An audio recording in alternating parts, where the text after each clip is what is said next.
আমরা তারা ট্রাক্টর দিয়ে খেত হইয়া গেছে। এবারে কালকা কষ কাটবো। এবারে মার্শাল্লাহ খেতার কান্দাত গিয়ে তো সুন্দর করে যেমনি গোস্তেংডি দিছে। আপনার এগুলো বোধ হয় দেয় না, না নমুনা কয় আর কি দেয় না, বোধ হয় দেয় না কি দেয় না। ওখানে খেত নামছে না। এবারে হাজির সাহেব হজ করে আইছে গত বছর। এবারে গত বছর হজ করে আইছে। অহনো বাইত নামান টেমানাইলে বিড়া টিরা লাগাইয়া বেড়া গিয়া বইয়া থাকে। এবেড়ার মতো বেড়ায় কালখা ট্রাক্টর দিয়া খেত চইয়া গেছে। ডিপ মেশিনের পানি ছাইড়া দিছে। খেতের কান্দাটা দিয়া কোদালটা লইয়া গোসলেংডিটা দিয়ে হাতের মধ্যে থুত্তা দিয়া কোদালটা লইয়া যেমনে শুরু করে ফলা ফাইনে মাইয়া ফানে শর্মে বেড়ার ফিসি দিয়া চাইতো পারে না।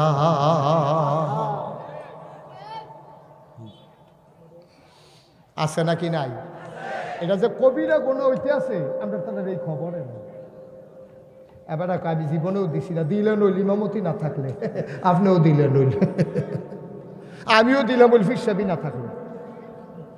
এবারে দিয়া লইল, এবারে দেয় না কে রে? আমি ইমাম সাহেব আমি দেই কেমনে?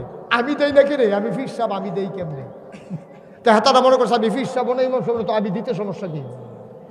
এটা যে কত বড় গোনা, কবিরা গোনা, কবিরা গোনা। আমরা তারা এই কাম করে নাকি করে না? মুসলিম বিদ এবার এলাকার ভিতরে ফার্স্ট হয়েছে। আমি যে গেলাম, আরে তোরা এগুলো কি প্রতিযোগিতা হয়? তোরা এগুলো এই গুসলিং দিয়ে আবার ফার্স্ট হয়েছে, এটা বার করলি কেমনে? হুজুর এবারটা সেই গুসলিং দিয়ে দেয়, কেউ এইরকম পারে না। এবারটা গুসলিং দিয়ে দিলে লুঙ্গিয়া আসে না নাই বুঝে যায় না, এমন গুসলিং দিয়ে এবারটা হিকছে। আব্বা কুদ্দুর চিন্তা করি কি সারা জীবন মাহফিল হইন না। শুনছেন তো মাহফিল শুনতে শুনতে কালাদারি সাদা হয়েছে, টান টান চামড়া ফোড়া হয়েছে, দাঁত আসিল মুখে ভর্তি, আর ডিবারে সাবাইয়া খাইয়া লাইছে। হেই দাঁত অহন ফইরা টইরা গালের ভিতরে খুঁড়ো লইছে। অহন আপনার দাঁত টাত ফইরা গাল যেমনি ভিতরে গেছে, ফোয়া খানেক তেল গালও ধরে। হ্যাঁ ন তেল রেখা সারা ষোলো দিতেন পারে, পরিবর্তন তো নাই। ওয়াজ দইতে আছে, এই ওয়াজ দইতে আছে যে কয় বছর? 9 বছর ধরে। 9 বছর ধরে এই মাহফিলটা হইতে আছে। কিন্তু আমাদের ব্যক্তি জীবন সুন্দর হইল না কেন? আমাদের পরিবারগুলো সুন্দর হইল না কেন? তুমি মসজিদও যাও আর বউয়ের সাইডে দিয়ে বইয়া রইছ। তুমি মসজিদ দেখতে পারো না, হেভিডি শপিং করে দেখো, তে কলমুনার সিফাত মোবাইল টিপে তাই কো, তাই ও হলো কলেজে তাইছে না রাইতের বাজে 8টা। হে কিনা খ তোমার এটা কি পরিবার রইছে? না পরিবার রইছে তোমার। তুমি হজ করে আইছ, মসজিদ কমিটির তুমি সভাপতি, তোমার মাইয়ার ভিতরে দাউদ কান্দার ফোলা ফাইন আছে নাচনের লেগা, হ্যাঁ দেয়া গান লাগাই দিছ। এটি কি মাইক? এই মাইকে তো আবার কোন লাগে বাড়া কমা। আর এই গানের ভিতরে যে দেখছে না রে, এমন বাজা বাজে ধাক্কার লোকে কলব রুহু থেকে রুহু কলব জায়গা। ঠিক কিনা কও? তুমি মসজিদ কমিটির সভাপতি, তোমার মাইয়ার বিয়ার মধ্যে এমনি গান বাজতে আছে। ইমাম সাহেব চালাক মানুষ, ইমাম সাহেব কয় সভাপতি সাহেব গানটা বাজে কখনো, গানটা বাজে কখনো কইয়া এইতেন ভাইয়ার ভাইয়ে সব করছে বিদেশ থাকে যে। আমরা তো আগে হুজুর অনেক কষ্টে মষ্টে চলছি, আমরা ভাই কোনো আনন্দ ফুর্তি হয়েছে না, এর লেগে এইতেন সব করছে বিদেশ থেকে টেহা বাড়াইছে। বইনের বিয়ার মধ্যে গায়ে হলুদরা কুদ্দুর আয়োজন করে করবো। আজকে আসার সময় কইলে তা আজকে আসার সময় যেই কারবার দেখে যাবি জীবনে এই কইলে যাব রে। আজ আসার সময় দেখি আমরা বাউনপাড়ার দহিন দিয়া গেট কইরা রাখছে। আমি আর খেয়াল করছি না, আমার পিয়াজ যে হেবাটাই দেখে লাইছে শূন্যতে খতনা, মেইন রোডের উপরে গেট। লজ্জা সরম বলতে আমরা কিছু আছে? হ্যাঁ তার ইয়া কাটবো, এটা কিতা কাটবো, এটা তো বাইকে কইতামও পারি না বাফিল। এটার ভিতরে দাওয়াত খাইব, মেইন রোডের উপরে গেট করে রাখছে। আমরা পরিবারগুলো ধ্বংস করে দিয়েছি। ওই যে কইসলাম হুন্না লাবাসুল্লাকুম ওয়া আনতুম লাবাসুল্লাহুন্না, কি বুঝাইছেন আল্লাহ? মুফাসসিরিনে কেরাম কয় 3টা জিনিস। গায়ের পোশাক তোমার লজ্জা ঢেকে রাখে, তোমার লুঙ্গিটা তোমার লজ্জা ঢেকে রাখে। তুমি এনে উদম করে লাও কসকারতা লইয়া, তুমি এনে উদম করছো। আল্লাহ তো ফরজ করে দিছে যে এই জায়গাটা দেখলে শরম, তোমার নাভি থেকে হাঁটু পর্যন্ত দেখলে শরম। এই জন্য আল্লাহ ঢেকে রেখেছেন ফরজ করে দিয়ে। এবার কয়েক নাম্বারে গায়ের পোশাক তোমারে ফরজ করে দেয়। এখন আমরা তারা কয় হুজুর মহিলাদারটাতে কইলেন না, মহিলারটা আবার কইতে আসি। মুখমণ্ডল সব আলেমের মতে না, কিছু কিছু আলেম কয় কয় মহিলা বেশিতে বেশি হইলে মুখটা দেখাইতে পারবো, হাতের ফাতাটা দেখাইতে পারবো, ফাওয়ের ফাতাটা দেখাইতে পারবো, আর নইলে সবগুলা জায়গা ঢাইকা রাখা মহিলার জন্য ফরজ। আমি শুনছিলাম মাইকে বারবার বলা হচ্ছে যারা নোট করতে চান তারা কাগজ কলম নিয়ে বসতে পারে। গ্রাম দেশে এখনও সেই ট্র্যাডিশন তৈরি হয় নাই যে কাগজ কলম লইয়া ওয়াজ শুনবো, এবারে বেশিতে বেশি হইলে চাদরটা লইয়াই। হেই সংস্কৃতি এখনো গড়ে ওঠে না। এটা তো TCTS না, এটার ভিতরে মানুষ মন দিয়ে শুনবে, নোট করবে না। তারপরে মনোযোগ দিয়ে শুনেন, খরগোশের মতো কান খাড়া করে মাছের মতো নিষ্পলক নয়নে কথা শুনবেন। আর বুঝাইয়া কনের ভিতরে বাংলাদেশে যত বক্তা আছে তার লগে আমি আলাপ করছি, আমার রোল নাম্বার 1। বুঝাইয়া কনের ভিতরে আমি ফার্স্ট হয়েছি, কারণ আমি তো লোকাল পল্লী চিকিৎসক। মাইকটা কমাও, আরো কমাও। আমি হইলাম পল্লী চিকিৎসক, তো এই জন্য পল্লীর মানুষের কি কি কমাইতে বলছিলাম। মাইকটা কি? হ্যাঁ, সবাই কনা আমিন। কি করতেছে ও? সবাই পড়ে না আমিন। কমানো হয় না এখনো? আলাদা নয়েজটা বন্ধ করো। এটা কি এতক্ষণ লাগে কমাইতে? বাড়ানোর বেলা তুমি ঘুরানটা দিবে বেড়ে দিকে আস্তে। সবাই কন আমিন, জোরে কন আমিন। তো যেই কথাটুকুন বলছিলাম, তা আল্লাহ তাবারক ওয়া তাআলা কি করলেন? একটা আয়াত, এটা কোরআন শরীফের 114। খুব খেয়াল, মনোযোগের সাথে শুনতে হবে। কোরআন শরীফের সূরা আছে 114। এর ভিতরে অন্যতম একটা সূরা, এটা একটা অনন্য বৈশিষ্ট্য সূরা। সূরাটার নাম হচ্ছে সূরা তাওবা। এই সূরা তাওবাটা অনন্য বৈশিষ্ট্যের, কারণ এই সূরাটার শুরুতে বিসমিল্লাহ নাই। এই সূরাটার ভিতরে আপনার অনেকগুলো বিষয় সন্নিবেশিত করা হয়েছে। বিশেষ করে কাফের বেদিনদের ব্যাপারে তাদের মর্মদন্ত সে শাস্তি হবে কিয়ামতের ময়দানে, এই ব্যাপারে আলোচনা করার কারণে আল্লাহ তাবারক ওয়া তাআলা এটা প্রথমে বিসমিল্লাহ রাখেন নাই, যে বিসমিল্লাহ কইয়া শাস্তি দিতে চায় না আর কি, বিসমিল্লাহ কইয়া মাইর শুরু করতে চায় না, ফাইকারি ফিটা শুরু হয়ে যাক, বিসমিল্লাহর দরকার নাই। এটার জন্য এই সূরাটার প্রথমে বিসমিল্লাহ নাই। কিন্তু আপনি যখন এই সূরার মাঝ থেকে তেলাওয়াত করবেন তখন বিসমিল্লাহ পড়তে পারবেন, এবং পড়তে হবে, শুধু পারবেন না, পড়তে হবে। আমরা যেহেতু কোরআনুল কারীমের এই সূরাটার এই আয়াতের একেবারে 111 নম্বর আয়াত থেকে তেলাওয়াত করব, আমরা মারদুদ শয়তান থেকে ফানাহ চাই, যিনি রহমান যিনি রাহিম, আমরা তার নামে শুরু করি। সবাই পড়ি। আউযু বিল্লাহি মিনাশ শাইতানির রাজিম। বিসমিল্লাহির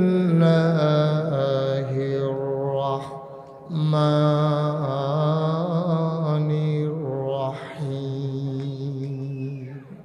মারদুদ শয়তান থেকে ফানাহ চাই, যিনি রহমান যিনি রাহিম, তার নামে শুরু করছে। আল্লাহ বলছেন, ইন্নাল্লাহা ইশতারা, নিশ্চয়ই আল্লাহ রাব্বুল আলামিন ক্রয় করে নিয়েছেন, কিনে নিয়েছেন। সুবহানাল্লাহ। আল্লাহ তাবারক ওয়া তাআলা ইন্নাল্লাহা ইশতারা, নিশ্চয়ই আল্লাহ ক্রয় করে নিয়েছেন, মিনাল মুমিনিনা, মুমিনদের কাছ থেকে, আনফুসাহুম, তাদের জান সমূহ, ওয়া আমওয়ালাহুম, তাদের সমস্ত মালামাল। দুইটা জিনিস। কয়টা জিনিস কিনে নিয়েছেন?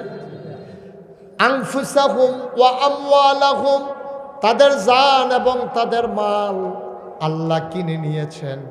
সুতরাং আমরা বুঝলাম ক্রেতা হইলেন স্বয়ং আল্লাহ। কে?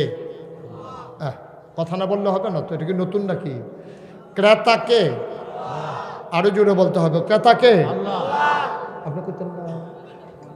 ক্রেতা কে? আল্লাহ। আর যেই জিনিসটা বেচা কেনা হচ্ছে, এই বিক্রয় কিনে নিয়েছেন, ওই জিনিসটার নাম হলো জান আর মাল। ক্রেতা হইলেন আল্লাহ, জিনিসের নাম হইল, দ্রব্যের নাম হইল জান আর মাল। এখন বিনিময়ে আর বিক্রেতা হইলাম আমরা মুমিন যারা, এখানে আমরা সবাই যারা আছি মুমিন না, আমরা ঈমানদার, আমরা হইলাম বিক্রেতা। ক্রেতা হইল আল্লাহ, মালের নাম হইল জান আর মাল। এখন কি দিয়ে কিনলেন? বিআন্না লাহুমুল জান্নাহ, যে জিনিসটা দিয়ে কিনেছেন তার নাম হলো জান্নাত। তাহলে এটা কিন্তু আপনার পরিবার থেকে কি খেয়াল করেন, আপনার আব্বার থেকে আপনার জান কিনে নাই, আপনার থেকে আপনার জান কিনছে, আপনার থেকে আপনার মাল কিনছে। কিনছে কে? কথা কয় না, কিনছে কে? আর যেই জিনিসটা দিয়ে কিনছে এই জিনিসটার নাম হলো জান্নাত। সুবহানাল্লাহ বলবেন না? এই জিনিসটার নাম হলো জান্নাত। তাইলে জান আর মাল আল্লাহ কিনে নিয়েছেন, বিনিময় দিয়েছেন জান্নাত। এবার সহজ করে ওই যে বুঝাইয়া যে এটা কর, এটা কইতে আসি, খেয়াল করে শুনেন। তাহলে জানের মালিক কে? এটা বিক্রি করার আগেও আল্লাহ, পরেও আল্লাহ। আসল কথা রহস্য হলো এই জায়গা। জানের মালিক কিন্তু আপনি না, মালের মালিক কিন্তু আপনি না। জানের মালিক হলো আল্লাহ, মালের মালিক হলো আল্লাহ। তাইলে জানের মালিক এবং মালের মালিক যদি আল্লাহ আগে থেকেই হয়, তাইলে আল্লাহ কিনতে চাইলেন কেন? আমার তো মালিকে না, আমি বেচুন না কে? আমি মালিক হইলে না আমি বেচবো। এই যে এখানে আমাদের সভাপতি, আমার ভগ্নিপতি, এখানে দেখেন একটা ফ্লাক্সের মুখ আছে, আর এটা একটা পিরিজ আছে। এখন ওনার দুটার মালিক উনি, ফ্রিজের মালিকও উনি, এই কাপের মালিকও উনি। এখন ওনারে যদি আমি কই দুলা ভাই আপনি এইটা নেন, এইটা আমারে দেন, তো উনি হাসি দিয়া কইবে আর চালাকি করতেন, জায়গা পান না, দুটা তো এমনি আমার, আপনি আমার একটা দিয়ে আরেকটা নেই অন্য কেটা। এই কথাটা কইলে কি অন্যায় হইব না? কারণ যেহেতু দুটার মালিক উনি, এখন আমি যদি এখান থেকে একটা কিনতে চাই, মাইকটা বিরক্ত করতেছে, একটু কমাই দাও না বাবা, কি সমস্যা? এই যে কুয়া দিল তোমার, এরপরে বুঝলা?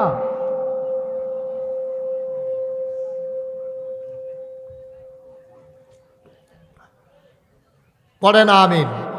আরো কমাও, এই আসে নাই, এই আরো কমাও। ওই যে কুয়া দিয়া রয়েছে মাইক,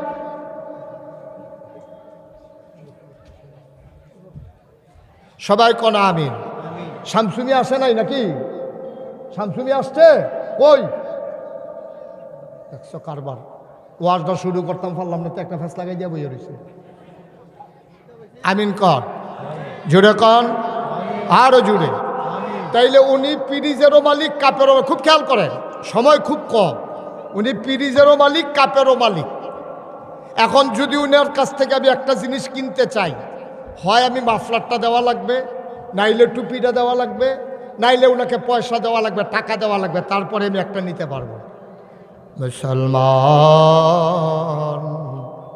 মন দিয়ে শুনো রে ভাই, জানের মালিক আল্লাহ, মালের মালিক আল্লাহ। আবার আল্লাহ কইন্নাল্লাহ হাসদারা মিনাল মুমিনিনা আনফুসাহুম ওয়া আমওয়ালাহুম বিআন্না লাহুমুল জান্নাহ। আল্লাহ কয় জানার মাল বিক্রয় করে দাও আর কিনে নিয়ে নেব আমি জান্নাতের বিনিময়ে। এই আয়াত যখন হযরত ওমর রাদিয়াল্লাহু তাআলা আনহু শুনলেন, ইসলামের দ্বিতীয় খলিফা, আরবি ভাষার যিনি ছিলেন পণ্ডিত, যিনি আরবি ভাষা খুব ভালো বুঝতেন, উনি যখন শুনলেন এই আয়াত, উনি বললেন এই কথা তোমরা কই পাইলা? কয় কোরআনে নাজিল হয়েছে, নবীজি জানিয়ে দিয়েছেন। উনি দিলেন দৌড়, নবীর দরবারে গিয়ে বললেন, ইয়া রাসূলুল্লাহ, এই কথা কি আপনি বলেছেন? কয় তো আল্লাহ জানিয়েছেন জিবরাইলের মাধ্যমে। আমি সেই কথাই তো তোমাকে বলেছি, সাহাবায়ে কেরামের মাধ্যমে তুমি সেই কথাই শুনেছ। আবার আল্লাহ রাব্বুল আলামিন যে আয়াত নাজিল করে দিলেন, ওমর ডাক দেয়া কয়, ইয়া রাসূলুল্লাহ, ইয়া হাবিবাল্লাহ, যুক্তিতে তো মিলে না। আয়াতের ভাবার্থ আমি যা বুঝেছি, আয়াতের অর্থ যা বুঝেছি, যুক্তি মিলে না। কয় কেন মিলে না? কয় জানের মালিক তো এমনি আল্লাহ, মারের মালিক তো এমনি আল্লাহ। কথা বলতে করেন, জানের মালিক তো এমনি আল্লাহ, মালের মালিক তো এমনি আল্লাহ, সুতরাং জান আর মাল আমি বিক্রি করার কে? কয় তারপরও আল্লাহ যখন বলে তোমার কি দ্বিমত আছে নাকি? ওমর চোখের পানি ছেড়ে দিলেন, ডাক ডাক ইয়া রাসূলুল্লাহ, ইয়া হাবিবাল্লাহ, আপনার হাত মুবারক এগিয়ে দেন। আল্লাহর নবী হাতটা দিলেন, আল্লাহর নবীর হাতের ভিতরে ওমর চুমু খাইলেন। ডাক ডাক নবী গো, আপনি সাক্ষী থাকেন, আমার জান আমার মাল আমি আল্লাহর পথে বিক্রি করলাম, বিনিময়ে কিয়ামতের ময়দানে আপনি সাক্ষী থাকবেন, আল্লাহ যেন আমার জান্নাত দিয়ে দেয়। এবার আমরা যারা এখানে আছি, এবার আমাদের একটু স্বীকৃতি লাগবে, আমাদের একটু একমত হওয়া লাগবে। জান কার? কথা বলেন, জান কার? মাল কার? এরপরেও আমরা যদি এখন আবার বিক্রি করা লাগে, এমনিই যেহেতু আল্লাহ, তো আল্লাহরে দিব আর আমরা দ্বিমত করে লাভ কি? তাইলে আমরা কি আমাদের জান আল্লাহকে দিতে রাজি আছি? আমাদের মাল কি আল্লাহকে দিতে রাজি আছি? এই জান আর মাল তো আপনার না, আপনি দিতে রাজি হইলেও কি না হইলেও কি, তারপরও আল্লাহ জানতে চায় জান আর মাল তোমরা আমাকে দিয়ে দাও। জানের মালিক যদি আমি হতাম, তাহলে আমার রূহ কবজ করার সময় যে আজরাইল এসে আমাকে জিজ্ঞেস করা লাগতো, অনুমতি নেওয়া লাগতো। নবী এবং রাসূল ছাড়া কোনো মানুষের, যত বড় ওলি হোক, যত বড় বুজুর্গ হোক, কারো রূহ কবজ করার সময় কোনো মানুষের অনুমতি নেওয়া হবে না। আপনি যদি এই মালের মালিক হইতে, আপনার জমিনের ধান পেকে গেছে, বৃষ্টি শুরু হয়েছে দুপুরবেলা, আপনার ময়মনসিংহে কামলাইন আপনি সহায় রাখছেন, পরের দিন ধান কাটবেন, এমন বৃষ্টি হয়েছে ধান ক্ষেত পানির নিচে চলে গেছে, এই ধানের মালিক যদি আপনি হইতেন, তাহলে আপনার জমিনের উপরে বৃষ্টি দেওয়ার আগে মিকাইল আলাইহিস সালাম আপনার কাছে অনুমতি নেওয়া লাগতো। ঠিক কিনা কর? তো কই বৃষ্টি দেয় যে আমরা জিগায় হতো না, ভাঙ্গা ফরবো কহেন যে আপনার লোক একটা মিটিং করুন দরকার ছিল না, যে ভাঙ্গাটা কহেন দিয়ে দিলে ভালো হয়, কোন দিক দিয়ে দিলে বাইটের কম যাবে, ফসল টসল কম নষ্ট হইব, একটা কথা জিগাত নাই। রাইতে আমরা হত্যা রয়েছি, হুন্ডা সহালি হত্যা দিয়ে ভাঙ্গা করে বইয়া রয়েছে। এই যে কারবারটা গেল, তইলে বুঝা গেল জানের মালিক আমি না, মালের মালিক আমি না, এই জন্য আবার জিজ্ঞেস করারও দরকার নাই। ঠিক কিনা কর? তারপরেও যখন নিতেন চান, উনি যদি কয় ফিনিশটা লইয়ে গেলাম গা, তো আমি আপনারটা আপনি নিবেন, আমার কি সুবহানাল্লাহ কইতেন না? তা আল্লাহ যদি কয় জানটা দিয়ে লাও, আমি কয় প্রথমেই তো রাজি, মাল দিয়ে লাও, রাজি। আমরা কি জান আর মাল আল্লাহর কাছে বিক্রি করতে রাজি আছি? সবাই একটু সাক্ষী রাখি আল্লাহকে, সবাই কোন আমিন। বিনিময়ে আমরা কি চাই? কথা কোন সবাই, বিনিময়ে কি চাই? জান্নাত চাই। সবাই হাত নামান। তাহলে আল্লাহর সাথে আমাদের ডিড হয়ে গেল, চুক্তি হয়ে গেল, আমরা ওয়াদা করলাম। আল্লাহকে সাক্ষী রেখে পরন্ত বিকেলে ফেরেশতারা শুনতেছে, মানুষগুলো সাক্ষী আছে, আমরা ঈদগাহ ইমাম সাহেব থেকে শুরু করিয়া নাগাইশের ফিরসা বুজুর সহ সবাই মিললে আমরা একমত হয়ে গেলাম, জান আর মাল বিক্রি করে দিলাম আমরা কার কাছে? আবার আসে, আমি বলছিলাম আগেও জানের মালিক আল্লাহ, এরপরে আবার বিক্রি করলাম আল্লাহর কাছে। এখন আল্লাহ জানের মালিক হয়েছে কয়বার? কথা কয় না, কয়বার? উনি দুইবার ফুক্ত হইছে। এমনি ওয়ারির সূত্রে সালাউদ্দিনে জালালে সালাউদ্দিনে আব্বারতে সম্পদ পাইছে, ওয়ারির সূত্রে এমনি মালিক হইছে। আবার ভাইতেতে দলিল লইয়া ফুক্ত করছে, মালিক হইছে দুইবার। ঠিক কিনা কর? এরপরে আবার নামজারি করে লইছে, নামজারি হইছে, এমনি ওয়ারির সূত্রে মালিক। এরপরে আবার ভাই বোনের তে কাউলা লইছে, এটার ভিতরে আর ফাঁক ফুক নাই। ওয়ারিসাটা দাবি কইরা আপনার পরবর্তী যে ছড়াই লইব এই সুযোগও নাই। এরপরে আবার তাড়াতাড়ি করে নামজারি করে লাইছে, যেন ফ্যাসফুস না লাগে, শয়তানের ফেরো ফিরা আবার যেন এটা সুইটটা না জায়গা। তাইলে আমরা কি করলাম? জান আর মাল আল্লাহরে বিক্রি করলাম, আল্লাহও নিল। এর আগেও মালিক ছিল, এখন আল্লাহ মালিক হয়েছে দুইবার। দুইবার মালিক হওয়ার পরে আল্লাহ ডাক দেখো, ও বান্দা, তোর জান দিয়ে আমি কি করব? তোর জান আমার কি কাজও লাগে? তোর মাল আমার কি দরকার? আমি কি ভাত খাই যে আমার ফসল লাগবে? আমি কি তৈল দেই গায়ে যে আমার সরিষা লাগবে? আমি কি কোনো কাপড় চুপড় পরি যে তোমার মেল ফ্যাক্টরির কাপড়গুলো আমার লাগবে? আমার কিচ্ছু দরকার নেই। তোমার জানেরও দরকার নাই, তোমার মালেরও আমার দরকার নাই। তোমার জান, তোমার মাল তুমি ওয়াদা করেছো, বিক্রি করেছো পরন্ত বিকেলে নবাবগঞ্জ মাহফিল থেকে। আমি আল্লাহ মেনে নিলাম, এবার জান কিন্তু আমার, মাল কিন্তু আমার তো দরকার নাই। ও নবাবগঞ্জের মানুষ, তুমি ওই জমিনটা বিক্রি করলে করছো, আমি নাগাইশের বেড়া তোমার জমিন দিয়া কি করব? আমি কিনেছি, তুমি দলিল দিয়েছ, কিন্তু তোমার কাছে আবার আমানত রেখে গেলাম। এই জান আর মাল তোমার কাছে আমানত, তুমি তোমার মন মতো করে যেমন মন চায় তেমন করে খাবে। তবে আমার একটা কথা আছে, আল্লাহ কয় বান্দারে জান কিন্তু আমার, মাল কিন্তু আমার। আবার বিক্রি করেছ, আমি ডাবল মালিক হয়েছি। তুমি খাও, তৃপ্তির সাথে খাও, তুমি ঘর উঠাইয়া জমিনের উপরে থাকো, জান্ডারে ব্যবহার করে তুমি যেমন সুন্দরভাবে চলো, তুমি মেহনত করো, পরিশ্রম করো, টিনের ঘর ভেঙ্গে তুমি ঘর উঠাও, আমার আপত্তি নাই। তবে আমার একটা কথা আছে, আমার জান ব্যবহার করে আমি আল্লাহর বিরুদ্ধে স্লোগান দেওয়া যাবে না, যাবে না, যাবে না, ঠিক কিনা? আমার দেওয়া জান ব্যবহার করে তুমি স্লোগান দেবা আল্লাহর বিপক্ষে, আমার দেওয়া জীবন ব্যবহার করে তুমি শক্তি খরচ করবা পুঁজিবাদের বিরুদ্ধে, জাতীয়তাবাদের পক্ষে, পুঁজিবাদের পক্ষে, কমিউনিজমের পক্ষে, ওই কি বলে স্বৈরতন্ত্রের পক্ষে। এটা আমি মেনে নেব না। যেহেতু জান আর মাল আমার, আমি যেই পথে বলি ওই পথেই খরচ করা লাগবে। তোমার মন মতো তুমি কামাইও করতে পারবা না, খরচও করতে পারবা না। এই ক্ষেত্রে আমি বলেছি তুমি গোশত খাও গরু জব করে, ছাগল খাও তুমি ছাগল জব করে, তুমি মাছ ধরে খাও, জমিনে ফসল ফলাও, তবে সাবধান সাবধান, দুধ খাইবা মদ খাইতে পারবা না। এটা কার হুকুম? আমার কথা হয় না, কার হুকুম? দেখেন কত বড় আল্লাহ। হ্যাঁ, আপনি জান বেচালাইছেন, এরপর আপনার জান আবার আপনার দিয়া রাখছে। আপনি মাল সামানা বেচালাইছেন, এরপর এটি আবার আপনার দিয়া রাখছে। আল্লাহ কইছে, ও তুমি লাল শাক লাগাইয়া খাও, লাউ শাক খাও, তুমি লাউ লাগাইয়া খাও, ডাটা বান্নাইয়া খাও, ফুলকপি খাও, বাঁধাকপি খাও, মাছ ধরে খাও, গরু জব কইরা খাও, সব করো, আমার কোনো আপত্তি নাই। আমার জানডারে ব্যবহার কইরা, এই জিব্বারে ব্যবহার করে মুখ দিয়া তুমি কখনোই তুমি মদ খাইতে পারবা না। এটা আল্লাহ হুকুম করছে। এখন আমরা করলাম কি, জানও আল্লাহর মালও আল্লাহ। ওই যে ব্যক্তি, আমরা কত খারাপ মানুষ দেখেন, সব আল্লাহর কাছে আত্মুল্লাহ বিক্রি করছেন। আল্লাহ তো সব খাইতেন কইছেন, খালি একটা না করছি, কইছে তুমি মদ খাইও না। আপনি শুরুই করছেন মদ দিয়া, আছে নাকি নাই?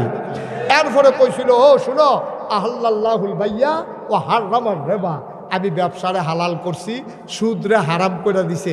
বাবা তুমি টেহা দিয়া ব্যবসা করো, দোকানদারি করো, বালুর ব্যবসা করো, খেত কিনো বিছ, তুমি অফিস দিয়া ব্যবসা করো, তোমার যা মন্ডায় ধরে তা করো, তবে সাবধান, আমার টাকা আমার মাল তুমি সুদে লাগাইও না। এখন আমার মুশতাক ফৈজির কাছে এই আমরার ইমাম সাহেব হুজুরের মতিউর রহমান জমাদার, উনি যদি 2 ঘন্টা খেত বেছে, আর আমি যদি কইয়া যাই আপনি সব কইরা খাইবেন, অকেটা লাল শাক বান নেবেন, লাউ শাক বান নেবেন, কচু খেত বান করবেন, সব কইরা খাবেন, সাবধান, আমার এই দেওয়া আমানতের ভিতরে আপনি কোনোদিন জৈন্তার দানা বান নিতে পারতেন না। সব করেন, আমার জৈন্তার দানা শত্রু।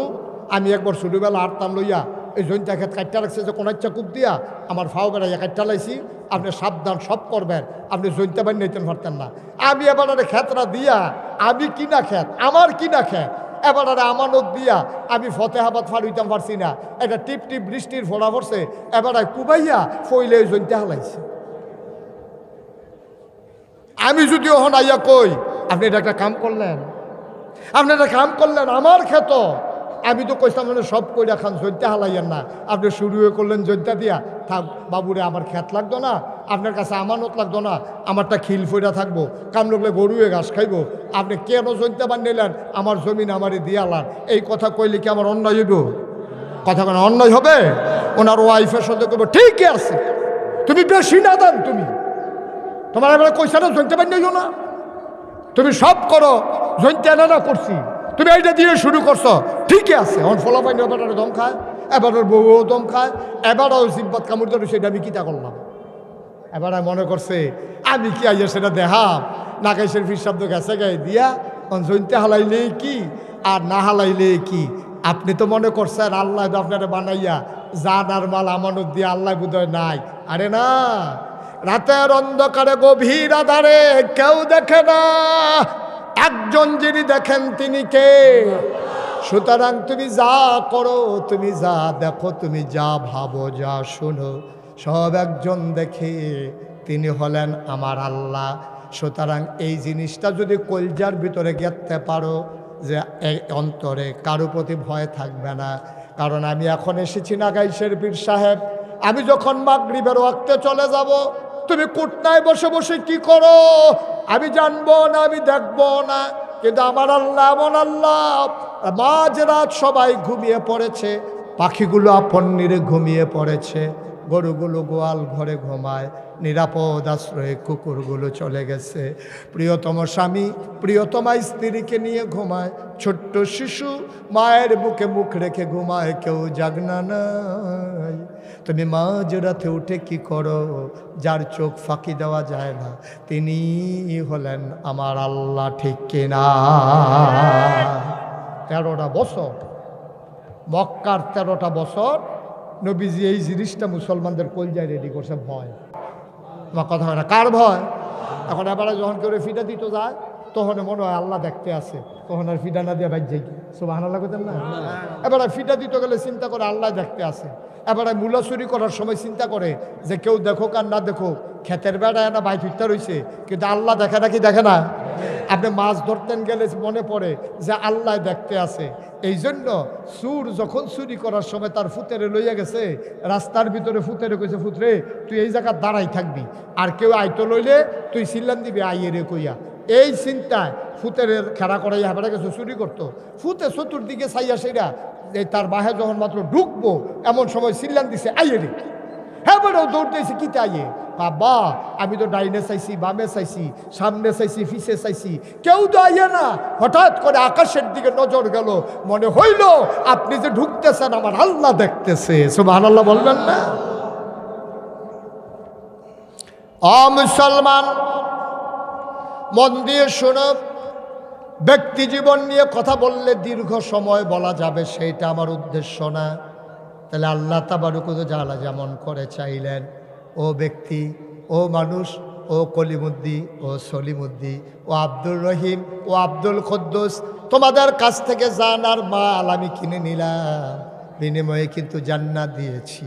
সুতরাং এই জান যেই কাজে ব্যবহার করতে বলি করবা, ওলু লা ইলাহা ইল্লাল্লাহ, তোমরা পড়ো লা ইলাহা ইল্লাল্লাহ। এবার বলে দিলেন ঈমান এনেছ? আমরা বলি জি আল্লাহ ঈমান এনেছি। আল্লাহ ডাক দেখো এবার একটা কাজ করো, ইয়া আইয়ুহাল্লাযীনা আমানু, হে ঈমানদারেরা তোমাদের জন্য কতগুলো কাজ দিয়ে দিলাম। আমরা বললাম কি কাজ? পাকিমুস সালাহ ইউকিমুনাস সালাহ, কাদ আফলাহাল মুমিনুন আল্লাযীনা হুম ফি সালাতিহিম খাশিউন। বিভিন্ন জায়গায় বাড়াই ঘুরাইয়া ঘুরাইয়া নানানভাবে আল্লাহ বললেন ঈমান আনার পরে 1 নাম্বার কাজ হলো তুমি নামাজ আদায় করবা। আল্লাহ বুঝলাম, আমি নামাজ কায়েম করলাম, আদায় করলাম, এরপরে আমারে কি করা লাগবে? কয় অত জাকা, তোমরা জাকাত দেবা। কয় বুঝলাম জাকাত দেবা, এরপরে কি করা লাগবে? কয় আইয়ুহাল্লাযীনা আমানু কুতিবা আলাইকুমুস সিয়াম কামা কুতিবা আলাল্লাযীনা মিন ক্বাবলিকুম লাআল্লাকুম তাত্তাকুন। তোমাদের উপরে বছরে 1টা মাস রোজা ফরজ করে দিলাম, এই রোজা রাখবা। কয় বুঝলাম, আর কি করব? ওয়ালিল্লাহি আলান নাসি হিজ্জুল বাইতি মান ইসতাতা ইলাইহি সাবিলা। যদি আল্লাহ সামর্থ্য দেয়, তোমার সামর্থ্য যদি আল্লাহ দেয়, তোমার শরীরটাও ভালো, টাকা পয়সা কামাই রোজগার ভালো আছে, পরিবার পরিজন, তুমি হজে চলে গেলে ভিক্ষা করা লাগবে না, রাস্তায় রাস্তায় হাঁটা লাগবে না, তুমি আর না ফিরলেও তাদের একটা বন্দোবস্ত করে দিয়েছ। ওয়ালিল্লাহি আলান নাসি হিজ্জুল বাইতি মান ইসতাতা ইলাইহি সাবিলা।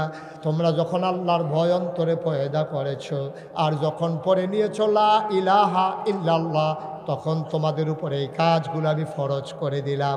তখন আমরা সব মেনে নিলাম, আমরা নামাজ কায়েম করব, আমরা রোজা দেব, আমরা হজ করব, আমরা যাকাত দেব। কিন্তু শয়তান এতে খুশি না। শয়তান চিন্তা করলো ফরজ থেকে সরাইয়া কেমনে বান্দারে নফলের ভিতরে লাগানো যায়, ঠিক কিনা? আমরা তারা দেখবেন ওজিফা কালাম আদায় করতে আছে, সে আল্লাহর বন্দিগি করতে আছে, কোরআন তেলাওয়াত করে, ওজিফা কালাম আদায় করে, সে সুন্দরভাবে চলে, রোজাও রাহে, হজও করছে, জাকাতও দেয়। কিন্তু বাংলাদেশ এটা কাব লাগলে 17 বছর না, কাব লাগলে 25 বছর আরেকটারা ক্ষমতা দখল দিয়া হোক, এতে এবার আর কিছু আসে যায় না, এবার আর আবাদত বন্দিগি লইয়া এবারে আছে। এরকম মানুষ আছে নাকি নাই? এইরকম মানুষটি পাইয়া আমরা তারা টাঙ্গ উঠছে। তারা চিন্তা করছে এইরকম আবাদত বন্দিগিতে লাগাই দেওয়ান গেলে বালা। এর লাইগা যারা এই নফল নামাজ পড়ে, নফল রোজা রাহে, আসর ফরতে গেলে একবারে আশা ফইরা বাইতেইয়ে, এবারে দাড়ি রাখছে, টুফি মাথার দেয়, তসবি ফরে বইয়া বইয়া, এরপরে মুকসুদুল মুমিনিন ফরে এই উড়ানো বইয়া বইয়া রোদের ভিতরে। এবারে দিন দুনিয়ার খবর নাই, কেডায় মেম্বার হইলো, কেডা চেয়ারম্যান হইলো, কেডা রাস্তার গম বাইরে দিল, কেডা ব্রিজের ভিতরে রডের বদলে বাঁশ দিল। এই টেনশন এবারার নাই, এবারার হালে না এবারায় আছে, আবাদত বন্দি করতে আছে। এর লাগে নোয়াখালী হুজুরে কইছিল সারা জীবনে নফলি মিলাইলেও একটা ফরজ বানানো যাবে না। সহজ ওয়াজ। আর যদি সারা জীবনের নফল নামাজ আখ্যানও করেন, সারাটা রাত আর তাহাজ্জুদ ফরতে ফরতে ফরতে ফরতে ওখান ছায়া স্টলও বইয়া বইয়া ঝুরাইতে আছে, ছায়া স্টলও বইয়া দুপুরে পরে ছায়ার কাপ মাফ লইয়া দোকানদারে কয় কি তো ঘুমাইছেন না? কই ঘুমাচ্ছে, ঘুমাচ্ছে আমার। কই কিতা করেন? কয় তাহাজ্জুদ। কয় তাহাজ্জুদ তো পড়েন? কয় আমি একলা, তোমরা ভাবি বেড়াইয়া না। ভাবি বেড়াইয়া তাহাজ্জুদ পড়ে। এবারে তাহাজ্জুদ পড়ে আটটা কইতে আছে, আব্বা আপনার সারা জীবনের নফল এক ফাল্লির যদি দেন আর ফজরের একটা সেজদা যদি এক পাল্লায় দেন, সারা জীবনের নফলটা উপরে উঠে যাবে। ওই ফজরের একটা সেজদা আল্লাহর কাছে অনেক বেশি দামি হয়ে যাবে। ঠিক কিনা বলেন? নোয়াখালীর হুজুরে যখন এই ওয়াজ করছে, তো একবারে খেরিয়া কইতেছে, হুজুর তৈলি কি আমরা আবাদত সবটি ফাও গেল? এই কোনো কামও লাগলো না আমরা আবাদত? এই যে নফল ফললাম, এত নফল ফললাম, আওয়াবিন ফললাম, এস্টাক ফললাম, চাষ ফললাম, দোহা ফললাম, ওজিফা কালাম আদায় করলাম, এটা কি ভাও গেল? তৈলি হুজুর কুদ্দুর কইয়া দেন, যায় করছি করছি আর কত্রি মিলাইলে, কত্রি নফল মিলাইলে একটা ফরজ বানান যায়, এটা কুদ্দুর আমারে কইয়া দেন। এই কথা কইছে পরে হুজুর তো টেনশনে ফুটে গেছে। যত বছর ওয়াজ করি এই প্রশ্ন তো কেউ করছে না, কয়টা নফল মিলাইলে একটা ফরজ বানান যায়। নোয়াখালী হুজুর তো তার বুদ্ধি বেশি, তারা ডাবের পানি খায়, তারা শৈল আয়োডিন বেশি। এই হুজুরে চিন্তা করে দেখলো যে জীবনে তো কেউ প্রশ্ন করে আটকাইছে না, আজ যা বোধ হয় আর সুটন যাইত না। হুজুরে ধুম ধরে কতক্ষণ বইয়া থেকে কয় কি তানা জিগেছিলেন? কয় জিগেছিলাম কয়টা নফল মিলাইলে একটা ফরজ হয়। হুজুরে ধুম ধরে থেকে কয় যতটা সুবারি গাছ লাগাইলে একটা নারকেল গাছ বানান যায়, যতটা সুবারি গাছ মিলাইলে একটা নারিকেল গাছ বানানো যায়। মুসলমান 1 কোটি সুপারি গাছ মিলাইলে একটা নারিকেল গাছ যেমন বানানো যাবে না, সারা জীবনের নফল মিলাইলে একটা ফরজ বানাইতে পারবা না। ঠিক কিনা? আমি এই কথা বলি না যে নফলের কোনো দাম নাই, অবশ্যই নফলের দাম আছে যখন ফরজের সাথে নফল লাগে। ঠিক কিনা কও? ফরজের লগে যখন নফল একসাথে হয় তখন নফলের দাম আছে। ফরজ চাইরা দিয়া নফলের দাম নাই। তোমার পরনে লুঙ্গি আছে, গায়ে পাঞ্জাবি আছে, মাথায় টুপি আছে, এরপরে ফাগড়ি দিলে ফাগড়িটা সুন্দর লাগে। তোমার পরনও লুঙ্গি নাই, যদি ফাগড়ি মাথার দিয়া আরো মানুষের হাসির খোরাক হবে। ঠিক কিনা? তাহলে লুঙ্গি পরা হইল ফরজ, আর ফাগড়ি মাথার দাউন হইল সুন্নত। তুমি যদি ফরজটা হালাই দিয়া ফাগড়িটা মাথার দিয়ে হারো, কইবা রে শীতরা গাড়া পড়ছে, তারও মাথাটা গেছে।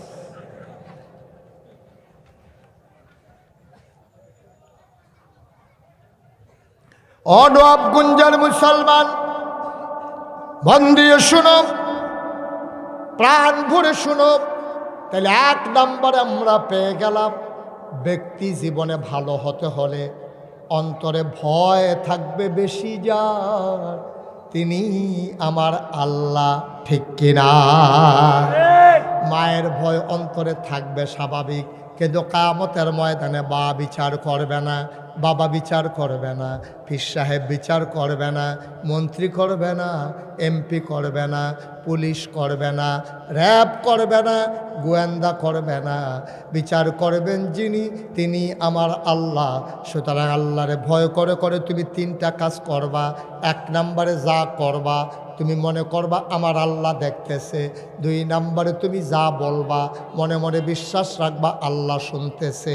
3 নম্বরে অন্তরে তোমার যে ভাবনা, তুমি মনে মনে বিশ্বাস রাখবা আমি মনে মনে যা ভাবি কেউ জানে না, একজন জানেন, তিনি কে? তাহলে আমি যা করি দেখে একজন, তিনি কে? আল্লাহ। আমি যা বলি শুনেন একজন, তিনি কে? আর আমি অন্তর দিয়ে যা চিন্তা করি, কেউ জানুক আর না জানুক, একজন জানেন, তিনি কে? বলেন সুবহানাল্লাহ। এর বেশি আর এই কাজে সময় ব্যয় করা গেল না। ব্যক্তি জীবনে একটা মানুষ যখন শতভাগ, এটা গুরুত্বপূর্ণ বিষয় ছিল, ব্যক্তিটাই মূল। কারণ ব্যক্তির সমন্বয়ে 5-6 জনে মিললে একটা পরিবার হয়। বিজ্ঞানের এই যারা আপনার কি বলে সমাজ বিজ্ঞানী, তারা বলে পরিবারের সর্বনিম্ন সংখ্যা হলো 2 জন, স্বামী আর স্ত্রী। এই 2 জন মিলে হলো পরিবার। কই যদি আর কুদ্দুর বড় পরিবার, কই তাহলে বাচ্চা কাচ্চা ছেলে মেয়ে, তাহলে স্বামী স্ত্রী ছেলে মেয়ে। আর কুদ্দুর বড় হইলে কয় ভাই বোন, আর কুদ্দুর বড় হইলে কয় আব্বা আম্মা। তাহলে আব্বা আম্মা ভাই বোন স্বামী স্ত্রী ছেলে মেয়ে, এটা রেখো আমরা দেশ পরিবার। তো এটা শব্দটা লাগবে না, ভাই বোন না হইলেও পরিবার হবে। শুধু স্বামী স্ত্রী, নতুন বিবাহিত স্বামী স্ত্রী হইলেও পরিবার। তাহলে এই পরিবারটা ইসলামের দৃষ্টিতে কেমনে সাজাবেন? কোরআন কি কয়? আসুন আবার কোরআনে ঢুকি। আল্লাহ কয় হুন্না লিবাসুল লাকুম ওয়া আনতুম লিবাসুন লাহুন্না। শুনো শুনো শুনো, তোমরা যারা ব্যক্তি জীবন তৈরি করে নিলা, তোমরা ব্যক্তি জীবনে যারা সুন্দর হয়ে গেলা, এখন মানুষকে তোমরা ঠকাও না, মানুষের সম্পদ লুণ্ঠন করো না, তোমরা এখন মানুষের উপর অত্যাচার করো না, অবিচার করো না, তোমরা হয়ে গেছো ভালো মানুষ। আল্লাহ তাবারক ওয়া তাআলা তোমাদের প্রতি খুশি। রাদিয়াল্লাহু আনহুম ওয়া রাদু আনহু। তোমাদের ব্যাপারে আল্লাহ খুশি, আল্লাহর ব্যাপারে তোমরা খুশি। ঠিক আছে, ওকে ফাইন, ঠ্যাক শেষ হয়ে গেল। তুমি সুন্দর মানুষ হয়েছো, আবার আসো পরিবারে। তুমি আরেকটা ঘরের মেয়েকে তোমার ঘরে নিয়ে এসেছো স্ত্রী হিসাবে। আল্লাহ কয় আল্লাহ যেটা কে চিনো? কয় আল্লাহ আমার স্ত্রী। কয় তার সাথে তোমার সম্পর্ক কেমন? কয় বধূর সম্পর্ক। কয় আমি আল্লাহ কি কই শুনো, হুন্না লিবাসুল লাকুম। এই মহিলাগুলা, ও পুরুষ, তোমার গায়ের পোশাকের মতো। বিয়ে করে আনছো, চাকরানি আনো নাই, কাজের মেয়ে আনো নাই, বধুর কামলা আনো নাই, ওই মানে হগিন নেবিনি আনো নাই। তুমি যারেই বিয়ে করে আনছো, বিয়ে করে আনার পরে তোমার কাছে এই মহিলাটা আমানত, আর আল্লাহ আমানতটা রেখে দিলেন এই উদাহরণের মাধ্যমে। কয় হুন্না লিবাসুল লাকুম, এই মহিলাগুলা তোমাদের গায়ের পোশাকের মতো। এরপরে কয় আমরা হুজুর, আমরা আল্লাহ এই মহিলাদের কি? কয় আনতুম লিবাসুন লাহুন্না, মহিলারা যেমন তোমার গায়ের পোশাকের মতো, তোমরা যারা পুরুষ আছো তোমরাও মহিলার গায়ের পোশাকের মতো। বলেন সুবহানাল্লাহ। অর্থাৎ আপনি আপনার স্ত্রীর গায়ের পোশাক, আপনার স্ত্রী আপনার গায়ের পোশাক। এটা মানে কি? আপনি স্ত্রীর গাও দিয়ে রাখবেন বাজারও যাইতে, আবার এ ভিডিও ঘুমের তুইটা আপনার গাও দিয়ে হাঁটবো নাকি? না, এটা মানে কি? এটা উদাহরণটা দিয়েছে কোরআনে, মুফাসসিরিনে কেরাম এটার ব্যাখ্যা দিয়েছেন এই পোশাক মানুষের 3টা কাজ করে। গায়ের যে পোশাক, আপনি লুঙ্গি বলেন, চাদর বলেন, পাঞ্জাবি বলেন, পায়জামা বলেন, আপনার গায়ের পোশাক আপনার 3টা উপকার করে। 1 নম্বরে আপনার লজ্জাস্থান ঢেকে রাখে। আপনি লুঙ্গি পরছেন বইলেই আপনি গরু না, আপনি ছাগল না, আপনি কুকুর না। কুকুর গরু ছাগলগুলো উলঙ্গ হয়ে হাঁটতেছে, কোনো সমস্যা নাই, কিন্তু আপনি এভাবে হাঁটতে পারেন না। আপনি আশরাফুল মাখলুকাত মানুষ। এজন্য আল্লাহ তাবারক ওয়া তাআলা আপনার জন্য পোশাক ফরজ করে দিয়েছেন, নারীর জন্য নারীর পোশাক ফরজ করে দিয়েছেন, পুরুষের জন্য পুরুষের ফরজ পোশাক নির্ধারণ করে দিয়েছেন। নাভির থেকে শুরু করে, নাভি সহ, নাভির থেকে না, নাভির পরে না, নাভি সহ এবং হাঁটুর নিচ পর্যন্ত, হাঁটু সহ, নাভি সহ হাঁটু সহ প্রতিটি পুরুষের জন্য ঢেকে রাখা নফল না ফরজ? কথা বলেন, নফল না ফরজ? আপনি চাদর গাও দিলে দিবেন, না দিলেন। আপনি যদি মনে করেন শীত লাগে না, তো উদামই আটেন না, আপনি ডাক দেয় গেড়া উদামই আটেন, কিন্তু একটু পর্যন্ত আপনি ঢেকে রাখা আপনার উপরে ফরজ। এই জায়গাটা আর কমান যেত না, কিন্তু আপনার তারা ট্রাক্টর দিয়ে খেত হইয়া গেছে। এবারে কালকা কষ কাটবো, এবারে মার্শাল্লাহ খেতার কান্দাত গিয়ে তো সুন্দর করে যেমনি গুস্তেংডি দিছে। আপনার এগুলো বোধ হয় দেয় না, না নমুনা কয় আর কি, দেয় না বোধ হয়, দেয় না কি দেয় না। ওখানে খেত নামছে না। এবারে হাজি সাহেব হজ করে আইছে গত বছর, এবারে গত বছর হজ করে আইছে। অহনো বাইক নামান টামানাইলে বিড়া টিরা লাগাইয়া বেড়া গিয়া বইয়া থাকে। এবেড়ার মতো বেড়ায় কালখা ট্রাক্টর দিয়া খেত হইয়া গেছে, ডিপ মেশিনের পানি ছাইড়া দিছে, খেতের কান্দাটা দিয়া কোদালটা লইয়া গোসলেংডিটা দিয়ে হাতের মধ্যে থুত্তা দিয়া কোদালটা লইয়া যেমনে শুরু করে, ফলা ফাইনে মাইয়া ফানে শর্মে বেড়ার ফিসে দিয়া চাইতো পারে না।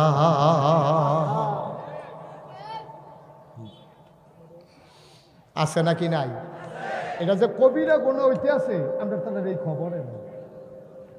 এবার আমি জীবনেও দিছি না, দিলে নইল ইমামতি না থাকলে আপনিও দিলে নইল, আমিও দিলাম বল ফিরসাবি না থাকলে। এবারে দিয়া লইল, এবারে দেয় না কে রে? আমি ইমাম সাহেব আমি দেই কেমনে? আমি দেই না কে রে? আমি ফির সাহেব আমি দেই কেমনে? তা হাতাটা মনে করছে আমি ফির সাহেব না ইমাম সাহেব, তো আমি দিতে সমস্যা কি? এটা যে কত বড় গোনা, কবিরা গোনা, কবিরা গোনা। আমরা তারা এই কাম করে নাকি করে না? মুসলিম বিদ্যা এবার এলাকার ভিতরে ফার্স্ট হয়েছে। আমি যে গেলাম, আরে তোরা এগুলো কি প্রতিযোগিতা হয়? তোরা এগুলো এই গুসলিংটি আবার ফার্স্ট হয়েছে, এটা বার করলি কেমনে? হুজুর এবারে সেই গুসলিংটি দেয়, কেউ এইরকম পারে না। এবারে গুসলিংটি দিলে লুঙ্গি আসে না নাই বুঝে যায় না, এমন গুসলিংটি এবারে হিকছে। আব্বা কুদ্দুর চিন্তা করি কি সারা জীবন মাহফিল হইন না, শুনছেন তো? মাহফিল শুনতে শুনতে কালাদারি সাদা হয়েছে, টান টান চামড়া ফোড়া হয়েছে, দাঁত আসিল মুখে ভর্তি, আর ডিবারে সাবাইয়া খাইয়া লাইছে। হেই দাঁত অহন ফইরা টইরা গালের ভিতরে খুঁড়ো লইছে। অহন আপনার দাঁত টাত ফইরা গাল যেমনি ভিতরে গেছে, ফোয়াখানেক তেল গালও ধরে। হ্যাঁ তেল রেখে সারা শুলো দিতেন পারেন, পরিবর্তন তো নাই। ওয়াজ দইতে আছে, এই ওয়াজ দইতে আছে কয় বছর? 9 বছর ধরে, 9 বছর ধরে এই মাহফিল হইতে আছে। কিন্তু আমাদের ব্যক্তি জীবন সুন্দর হইল না কেন? আমাদের পরিবারগুলো সুন্দর হইল না কেন? তুমি মসজিদে যাও আর মোবাইলে ছাইড়া দিয়ে বইয়া রইছ, তুমি মসজিদ দেখতে পারো না হেভিডি শপিং করে দেখো, তে কলামুরার সিফাত মোবাইল টিপে তাই কো, তাই ওখানে কলেজে তাইছে না রাইতের মাঝে 8টা। ঠিক কিনা কও? তোমার এদিকে পরিবার রয়েছে না, পরিবার রয়েছে তোমার। তুমি হজ করে আইছ, মসজিদ কমিটির তুমি সভাপতি, তোমার মাইয়ার ভিতরে দাউদ কান্দার ফোলাফাইন আছে নাচনের লেগিয়া, হ্যাঁ দিয়া গান লাগাই দিছ। এটি কি মাইক? এই মাইকে তো আবার কোন লাগে বাড়া কমা, আর এই গানের ভিতরে যে দেখছে না রে এমন বাজা বাজে, ধাক্কার লোকে কলব রুহু থেকে রুহু কলব যাই গেল। ঠিক কিনা কও? তুমি মসজিদ কমিটির সভাপতি, তোমার মাইয়ার বিয়ার মধ্যে এমনি গান বাজতে আছে। ইমাম সাহেব চালাক মানুষ, ইমাম সাহেব কয় সভাপতি সাহেব গানটা বাজে কন, গানটা বাজে কন, কইয়া এইতেন ভাইয়ার ভাইয়ে সব করছে বিদেশ থাকে যে, আমরা তো আগে হুজুর অনেক কষ্টে মষ্টে চলছি, আমরা ভাই কোনো আনন্দ ফুর্তি হয়েছে না, এর লাগে এইতেন সব করছে বিদেশ থেকে টেহা বাড়াইছে। বইনের বিয়ার মধ্যে গায়ে হলুদরা কুদ্দুর আয়োজন করে করবো। আজকে আসার সময় কইলে তা, আজকে আসার সময় যেই কারবার দেখে যাবি জীবনে এই কইলে যাব রে।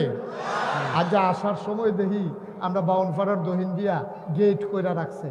আমি আর খেয়াল করছি না, আমার পিয়াজ যে হেবারে দেখে লাইছে সুন্নতে খতনা, মেইন রোডের উপরে গেট। লজ্জা সরম বলতে আমরা কিছু আছে? হ্যাঁ তার ইয়া কাটবো, এটা কিতা কাটবো, এটা তো বাইকে কইতামও পারি না বাফিল। এটার ভিতরে দাওয়াত খাইব, মেইন রোডের উপরে গেট করে রাখছে। আমরা পরিবারগুলো ধ্বংস করে দিয়েছি। ওই যে কইসলাম হুন্না লাবাসুল্লাকুম ওয়া আনতুম লাবাসুন লাহুন্না, কি বুঝাইছেন আল্লাহ? মুফাসসিরিনে কেরাম কয় 3টা জিনিস। গায়ের পোশাক তোমার লজ্জা ঢেকে রাখে, তোমার লুঙ্গি ডায় তোমার লজ্জা ঢেকে রাখে। তুমি এনে উদম করে লাও কসকারতা লইয়া, তুমি এনে উদম করছো। আল্লাহ তো ফরজ করে দিছে যে এই জায়গাটা দেখলে শরম, তোমার নাভি থেকে হাঁটু পর্যন্ত দেখলে শরম, এই জন্য আল্লাহ ঢেকে রেখেছেন ফরজ করে দিয়ে। এবার কয়েক নাম্বারে গায়ের পোশাক তোমারে ফরজ করে দেয়। এখন আমরা তারা কয় হুজুর মহিলাদারটাতে কইলেন না, মহিলারটা আবার কইতে আসি। মুখমণ্ডল সব আলেমের মতে না, কিছু কিছু আলেম কয় মহিলা বেশিতে বেশি হইলে মুখটা দেখাইতে পারবো, হাতের ফাতাটা দেখাইতে পারবো, ফাওয়ের ফাতাটা দেখাইতে পারবো, আর নইলে সবগুলা জায়গা ঢাইকা রাখা মহিলার জন্য ফরজ। কি কথা না? কি নফল না ফরজ? সবগুলা জায়গা ঢাইকা রাখা কি? কিছু কিছু আলেম কয় চলতে গেলে ওকে মুখটা বেড়াইয়ে ঘুরা লাইলে চলতে কষ্ট হইব, আত্রা বেড়াইয়ে ঘুরা লাইলে সমস্যা হইব, রান্না বান্না করতে, এরপরে ফাওটা বেড়াইয়ে ঘুরা লাইলে আটতে মারতে সমস্যা হইব। এর লেগে মুখটা খোলা রাখুন যাইব। তারপরেও কইছে চোখটি যে দূর খোলা রাখলে সাড়ে দূরে ফরহেজগারি। জায়েজার ফরহেজগারি কিন্তু এক জিনিস না, জায়েজ এক জিনিস, ফরহেজগারি এক জিনিস। জায়েজ আর পরহেজগারি এক জিনিস না। তাইলে ফরহেজগারি হলো একেবারে চোখটি সহ যদি সামনে দিয়ে ঘুরা নিতেন পারে, তাইলে ওখানে ফরজ ডাম্মা আদায় হইল। ওখানে আমরা মহিলারা কি কইলে তা আমার যেমন এক বিষয় দিছে খালি কথা আর কথা রে, মার হাবা কয় না। আমাদের মহিলারা যেইভাবে যায় রাস্তাঘাটে দোকানপাটে, এইগুলা কোনো মুসলমানের কোনো মেয়ে, মুসলমানের কোনো স্ত্রী, কোনো মুসলমানের মা, কোনো মুসলমানের বোন এইভাবে চলতে পারে না, ঠিক কিনা কন? মুসলমান তাইলে মহিলা ঢেকে রাখবে তার পুরাঙ্গ, পুরুষ ঢেকে থাকবে তার নাভি থেকে শুরু করে হাঁটু পর্যন্ত। বুঝলাম এটা হলো একটা পুরুষ। এই কাপড় যেমন মানুষের সব কিছু ঢেকে রাখে গোপন, এই জন্য আল্লাহ পোশাক দিয়ে তুলনা দিয়েছে স্বামী স্ত্রীর মাঝে। কয় পোশাক স্বামী স্ত্রী আর কি হবে? পোশাক আর কি কাজে লাগে? কয় পোশাক মানুষের ইজ্জত বাড়ায়। স্বামী স্ত্রী একজন আর একজনের ইজ্জত বাড়াবে। আর পোশাক যেমন মানুষকে আরাম দেয়, স্বামী স্ত্রী একজন আরেকজনের আরামের কারণ হবে। এই জন্য বলেছেন হুন্না লাবাসুল লাকুম ওয়া আনতুম লাবাসুন লাহুন্না। ও বুড়ি হে মহিলারা, ও বাবারা শোনো, তোমরা যারা মাহফিলে এসেছো, তোমার স্ত্রী তোমার জন্য গায়ের পোশাকের মতো, অর্থাৎ তোমার স্ত্রী তোমার আরামের ব্যবস্থা করবে, তোমার গোপন কথাগুলো ঢেকে রাখবে, তোমারে সুন্দর করে তোমার ইজ্জত বাড়াই দেবে। এটা মহিলা যেমন তোমার জন্য করবে, তুমি ওই কাজটা করবা। মহিলার ইজ্জত বাড়াবা, মহিলার গোপন কথা গোপন রাখবা, মহিলার আরামের ব্যবস্থা করবা। এই জন্যই হুন্না লাবাসুল লাকুম ওয়া আনতুম লাবাসুন লাহুন্না। আবার বন্ধুগণ, বুঝলাম সংক্ষিপ্ত পরিসরে ইসলাম পরিবারে কি কয় এইটা বুঝলাম। পরিবার মানে শুধু স্বামী স্ত্রী না, লম্বা সময় নাই। তাইলে সন্তানের প্রতি বাবার কি দায়িত্ব এটাও বলতাম, বাবার প্রতি সন্তানের কি দায়িত্ব এটাও বলতাম, ভাইয়ের প্রতি ভাইয়ের কি দায়িত্ব এটাও বলতাম। যেহেতু তারা পরিবারের সদস্য, সময়ের কারণে বলা গেল না। এবার চলে যাই, ইসলাম সমাজে আমাদেরকে কি দায়িত্ব দেয় জানার দরকার আছে নাকি না? সমাজ কারে কয়? একটা বাড়ির ভিতরে 5টা পরিবার, 5-6টা বাড়ি লইয়া, এই 5-6টা পরিবার লইয়া একটা বাড়ি, কয়েকটা বাড়ি লইয়া একটা সমাজ। এই সমাজের ভিতরে দায়িত্ব কি? তা'মুরুনা বিল মা'রুফ ওয়া তানহাউনা আনিল মুনকার। তোমার দায়িত্ব হলো তুমি হকের আদেশ করবা, অন্যায় থেকে বিরত রাখবা। এটা হলো সমাজে তোমার দায়িত্ব। আমাদের সমাজে সব মানুষ খারাপ না, আমি খেয়াল করে দেখছি। এত যে খারাপ মানুষ, এরপরে সব কোনো খারাপ না। পুরা গ্রামের ভিতরে বদনাম করিন না, খারাপ করিন না, 2-4 জন পাইবেন, সব খারাপ না, মোটামুটি সবাই ভালো মানুষ। তো খারাপটার খারাপিটা এত দেখা যায় কেন? আমরা এত ভালো মানুষ থাকার পরে 2-4টা খারাপ হইলে এত খারাপ দেখা যায় কেন? কারণ হইল খারাপকে আমরা খারাপ বলতে রাজি না, ঠিক কিরকম? যাতে অন্যায় করে মামলার ডরে হোক, তার লাডির জুড়ে হোক, তার বংশের ভিতরে লাডি বেশি, তার বাহে ফুতাইতে মিলেই 8 জন, এমনি যেই কারণে হোক অন্যায় করলে আমরা অন্যায় কই না, তেল কই না, ফানিরে ফানি কই না, রাইতে রাইত কই না, দিনেরে দিন কই না। এর লাগে অন্যায়টা বেশি দেখা যায়। যদি ডাক দিলে হুনতো আর ডাক দেওয়ান যেত, তাহলে বাংলাদেশে আজকে এই কারবার হয় না। যেদিন থেকে সভ্য পৃথিবী শুরু হয়েছে, যেদিন থেকে রাষ্ট্রীয় অবকাঠামো শুরু হয়েছে, যখন রাষ্ট্র ছিল না, মানুষগুলো বন জঙ্গলের পশুর মতো, সিংহ যেমন জারে খায় তার এই দৈরা খায়, তে কোনো সন্ধ্যার সময় বিচারকেও ডাক দেয় না যে ওই তুই হরিণ দৈরা খাইলি গেলে তোর বিচার হইব, এই কথা কই না। জঙ্গলও নাই, মানুষও ছিল এক সময় যেমন, যার শক্তি আছে তো ক্ষমতা প্রয়োগ করত, কেউ তারে ডাক দিয়ে জিজ্ঞেস করার কিছু ছিল না। কিন্তু সভ্য পৃথিবী যেদিন থেকে শুরু হয়েছে, যেদিন থেকে রাষ্ট্রীয় অবকাঠামো হয়েছে, যেদিন থেকে মেম্বার হয়েছে, চেয়ারম্যান হয়েছে, যেদিন থেকে চেয়ারম্যান এমপি হয়েছে, যেদিন থেকে মন্ত্রী প্রধানমন্ত্রী হয়েছে, যেই দিন থেকে রাষ্ট্রীয় অবকাঠামো তৈরি হয়েছে, যেদিন থেকে সভ্যতা তৈরি হয়েছে, এই সভ্যতা শুরু হওয়ার পর থেকে 21 শতাব্দীর সূচনা লগ্নে 2024 সাল পর্যন্ত পৃথিবীর ইতিহাসে এইরকম ঘটনা নাই। একটা সরকার বদলের পরে 330 জন মেম্বার অফ পার্লামেন্ট, একটা সরকার বদলের পরে আমলা কামলা বদুল্লা, একটা সরকার বদলের পরে র্যাব, গোয়েন্দা পুলিশ এবং বড় বড় ব্যবসায়ী সব একসাথে পালিয়ে গেছে। পৃথিবীর কোনো ইতিহাস নাই, ঠিক কিনা বলো? কারণ হলো একটাই। কারণটা কি? আমরা ন্যায়কে ন্যায় বলতে পারি নাই। আমরা কথা বলছি, আমরা যে বলি নাই তা না।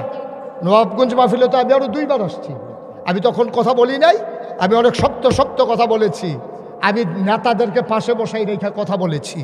তখন যদি আমাদের কথাগুলো শুনতো, আজকে একবারে 330 জন মেম্বার অফ পার্লামেন্ট, আমলা কামলা বদুল্লা র্যাব গোয়েন্দা কত জাতের কি তারে পিতা যত জাতের আছে সবটির ভিতরে কিছু না কিছু ভাগ্য গেছে গা, ঠিক কিনা কও? কারণ কি, সরকার তো বদলের আগে হয়েছে, সারা পৃথিবীতে তো হয়। ওখানে আর সরকার বদল হইলে আমি জায়গাও লাগবো কারবার কি, কাউ গেছেন কা দেখিয়ে তো পাচ্ছে না হইলে এটা কত যেত না কি তাই না কয় কি তোমরা বুঝো, কম বুঝো তোমরা ফাইলে তো ফাইলে কি তা করবে এটা তোমরা এটা জানো, আমি কেমন কয়া আল্লাহ যেন মাফ করে সবাই কনা আমিন, জুড়ে কনা আমিন। ভাইয়ারা এবার আসেন নিজেরা একটু ওয়াজ করি নিজেদের জন্য। আমরা যারা এখানে আছি আমাদেরও ওয়াজের দরকার আছে। 17 বছর পরে দেশ ছেড়ে যারা পালিয়ে গেল, এখান থেকে শিক্ষা নেওয়ার কিছু আছে নাকি নাই? আছে। এখন আপনি যদি আবার হেতাটার মতো শুরু করেন, খেতের সাহা খেতে ভাঙবো এই লাইলে তুলতো না আপনার।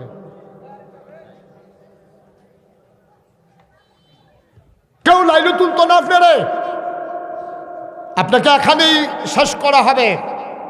সব কিছু রাষ্ট্রীয় পরিকল্পনার আওতায় যখন ওরা নিয়ে আসলো, পুলিশ বাহিনীকে যখন দলীয় ক্যাডারে পরিণত করলো, র্যাব ব্যবহার করে আমার ছাত্র জনতার উপরে যখন হেলিকপ্টার ব্যবহার করে গুলি করা হলো, লাশ ফেলে যখন পিচঢালা পথকে রক্ত রঞ্জিত করে দেওয়া হলো, তুমিও যদি আবার তেমন হয়ে যাও, তুমিও যদি আবার সাদাবাজি শুরু করো, তুমিও যদি সিএনজি স্ট্যান্ড দখল দাও, তুমিও যদি বাস স্ট্যান্ড দখল দাও, মনে রাখবা ওদের পরিণতি যা, তোমার পরিণতি তার চাইতে আরো ভয়াবহ, ঠিক কিনা কও? শুরু হয়েছে না শেষ হয়ে গেছে গা? কয় বলে শুরু হয়েছে, বলে শুরু তো হয়েছে আরো আগে। জিজ্ঞেসি না আমি বাসের কন্ট্রাক্টরে কি তারা তোর সান্দামানটা দেখছি, কোথাও তখন অন্য সিস্টেমে দেওয়ান লাগে, হেঁটে ঘুরে গেলে হেঁটে আগে হয়তো এমনি ওহন এমনি, ঠিক কিনা কও? আব্বা কুদ্দুর চিন্তা করেন থাকতেন না 2 দিন এরা, কিন্তু কবে মরবেন কি বিচার হইবে হেটা পরে, তার আগে তো যেই কারবারটা হইবে হেঁটে তো হজম করতে পারতেন না, এইটাই তো হজম করতে পারবেন না। নমুনা বড় খারাপ, আল্লাহ যেন হেফাজত করে, সবাই পড়ে না আমিন। তাহলে আমরা কি পাইলাম? ব্যক্তি জীবনে অন্তরে ভয় থাকবে কার? পারিবারিক জীবনে আমরা একজন স্বামী স্ত্রী আরেকজনের পরিপূরক হব। 3 নম্বরে সমাজ বিনির্মাণে আমরা ভূমিকা রাখব, যে লক্ষ্য উদ্দেশ্য নিয়ে আজকে নবাবগঞ্জ যারা সমাজ কল্যাণ, এই যুব সমাজের যারা কর্মী সমর্থক, যারা এই যুব সমাজ, ওরা যেমন করে সমাজ বিনির্মাণে তাফসীরুল কোরআন মাহফিল এবং অন্যান্য কার্যক্রমের মাধ্যমে সমাজকে বদলে দিতে চায়, আসুন সমাজ বিনির্মাণে আমরা এক একজন অগ্রসেনানী হই, আমরাও অগ্রভূমিকা রাখি, আমরাও সমাজকে এগিয়ে নিয়ে যাই, সেই দূর দিগন্তে সভ্যতায় আমরা বিকাশ ঘটাই। আল্লাহ তাবারক ওয়া তাআলা আমাদের সবাইকে কবুল করুক, সবাই পড়েন আমিন, জোরে পড়েন আমিন। আমরা দেখছেন আমরা কত বুদ্ধি হয়েছে, ছুটি দেওয়ানোর আগে তারা ছুটি দিয়ে বাজ্যে গেতে আছে, আমরা এখন বইয়া বতাব, আর তারা সব ওই আল্লাহর ওলিরা নামাজ পড়তে যাইতে আছে। কারবার আমি কইছি যে মাহফিল শেষ, তা আমরা এখন নামাজ পড়তাম না সবাই।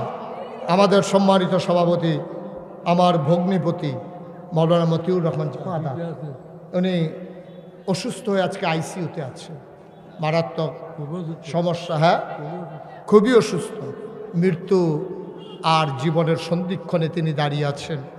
আজকের মাহফিলের সভাপতি, কত করুণ অবস্থার মুখোমুখি আমরা হওয়া লাগে। যেই লোক আমারে দাওয়াত দিয়ে গেছে, গিয়া দেখে এই লোক 3 দিন আগে মারা গেছে। যিনি আজকে সভাপতির চেয়ার দখল দেওয়ার কথা, তিনি আজকে আইসিইউতে শুয়ে আছেন। এটাই পৃথিবী, এটাই হচ্ছে আমাদের সমাজ। আসুন আমরা সবাই মিলে আমাদের মুমূর্ষ সভাপতির জন্য আমরা সবাই মিলে একটু দোয়া করে দেই।